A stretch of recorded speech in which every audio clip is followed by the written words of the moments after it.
Kollisionskontrol er en metode til at sikre, at det, der bliver tegnet på computeren, også kan udføres i virkeligheden. Vi tager 3D-modellerne fra de forskellige fag og samler dem i en fælles model.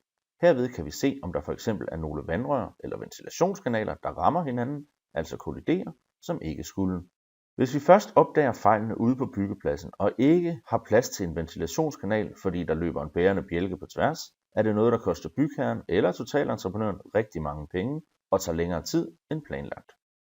Og ved så at samle resultaterne i et overskueligt og interaktivt dashboard, får alle parter et godt og nemt værktøj til at kunne arbejde ud fra, som ikke bare konstaterer, at der er noget, der skal ordnes, men hjælper til med at gøre det nemmere. Vi lavede en kollisionskontrol på et større dansk sygehusprojekt. Det kan man se et eksempel på her. Væggen ser jo fin ud. Der er modelleret mange udsparinger til rørføringerne.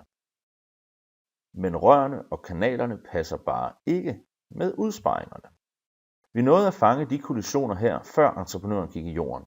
Men hvis betonvæggen var blevet bygget, kan man forestille sig, hvad hovsaløsninger som nye rørføringer og skæring af nye udsparinger koster på kvaliteten og især på bundlinjen.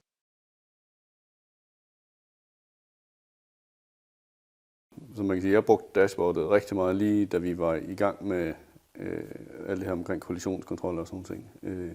Og der var det sindssygt godt for mig, fordi jeg kunne jo, i stedet for at få et langt digert værk tilsendt for rådgiveren af med alt muligt, jeg ikke forstår, så kunne jeg åbne dashboardet, og så kunne jeg kigge på, altså tage det en for en, og så se, hvad er det for nogle kollisioner, vi har. Den viser jo, man kan sige, meget zoomet ind, hvad det er for et emne, som kolliderer med noget andet. Hvordan de er delt op. Altså, det er jo også delt op i niveauer af grader for, hvor vigtige de her kollisioner er. Altså X1 til 2 og 3. Hvor man kan sige, X2 og 3, det er dem, som vi skal tage hånd om. Og X1, det er alle lamperne i loftet, for eksempel. Og på den måde, så kan man jo også lynhurtigt få sorteret ud, som går fra 7.000 til 1.200 for eksempel. Og det lyder måske stadigvæk meget, men mange af tingene er jo de samme ting, der går igen på etagerne. Så på den måde, når man har luset ud i nogle enkelte ting, så kan man lynhurtigt få rettet rigtig mange fejl. Og når man lige har lært det at kende, så kan man godt manøvrere rundt i det, og så finder man, om det er okay, det her i byggeriet, så kan man sige.